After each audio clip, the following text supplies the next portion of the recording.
How is a chicken like Capcom? They both go cheap, cheap.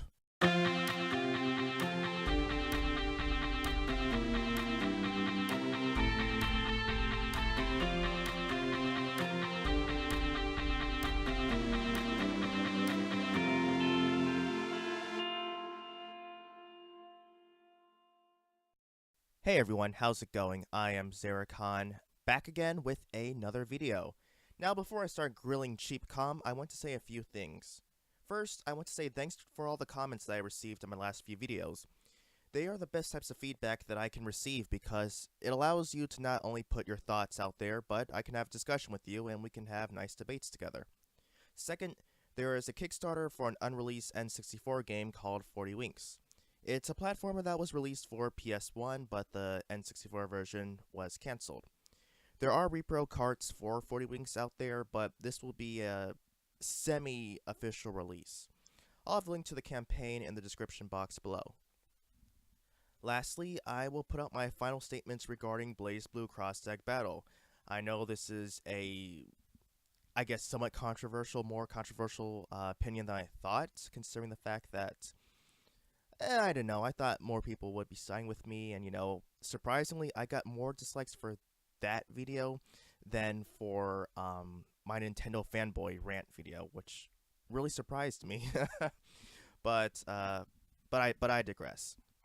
So after a heavy debate with a viewer, I can say that the complete game is worth the price. However, and I am going to stick with this, the base game price tag is still too steep. Having half the content, the price should be reflected with that. We're paying for a near full we're paying a near full price tag for half of the content. $70 for the complete game is fine, but $50 for the base game is trash. If you do want to get the limited box edition that's from Japan, I will have a link to Play Asia below. The more expensive version is for Nintendo Switch, and the cheaper one is for PS4. Now, without further ado, let's talk about Cheapcom, or Cap can't, because Bethesda does what Cap can't. The company that loves to keep giving Nintendo fans the shortest straw possible. So late last year, they announced that Mega Man Legacy Collection 1 and 2 would finally make its way to the Switch. I was thrilled. Lots of fans were thrilled. But leave it to Capcom to screw things up. They had their trailer for the collection and all the new features and stuff, and at the end of the trailer, they announced one key detail. Only the first collection would be on a cart. The second is a download code only. What the heck, Capcom? You are a bunch of cheap, stingy individuals who just don't know how to treat Nintendo fans properly as of late. You originally delayed the Mega Man Legacy Collection, which I guess I could buy, because, it didn't make sense, but I could try to buy it. Or at least, the Mega Man Legacy Collection 2, because that was the one that was released last March, I think. But you don't bring over Disney Afternoon Collections, which is a no-brainer, considering the fact that all those games came on the NES originally.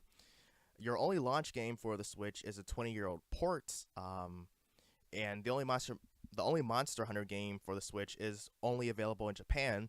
Thankfully, the Switch is region free though, but there are still no English options, so if you don't know Japanese, you really can't get into the story. I know there are guides out there, but for those who would rather not look up guides and would rather just, go straight into the game, that would be kind of difficult. I tried translating it myself, but I'm not fluent completely. I'm not fluent in Japanese. I know some Japanese, but I'm not completely fluent in it. So that would definitely be a hurdle there. But yeah, so when you decide to bring over Resident Evil Revelations 1 and 2, you only provide the first game with a physical copy, and the second one is digital. Capcom, I already own Revelations 1 twice physically. One for the Wii U, and the other for 3DS. I really want the second one physically now. I have it already. I don't need it a third time just by itself. I need an actual game to go with it that's new. So now you want us to have to download the second collection for Mega Man because you couldn't bother to either A, use two cartridges, or B, put them both on a single cart. Because you are pure greed, Capcom, and because of that, I can't buy the collection knowing that you are deliberately preventing us consumers from owning a pure collection physically. All in the name of saving a buck, or in your case, yen. The worst part is that indie games are putting you to shame. You're a large multi-billion-dollar company, multi-billion-dollar company, and you can't even shell out some money for cartridges, but these smaller companies who probably make a thousandth of what you make take the risk and put their games out for retail. That is pathetic. That is truly pathetic. You should really be grateful for Monster Hunter because you'd be suffering immensely if it wasn't for that franchise. Resident Evil 7 didn't meet your expectations, Marvel vs. Capcom Infinite was a flop, and when Street Fighter first came out, it was a failure. So I hope for your sake you don't pull the stunt from Mega Man X Collection because it's already rumored that you're splitting it up, which I really don't like.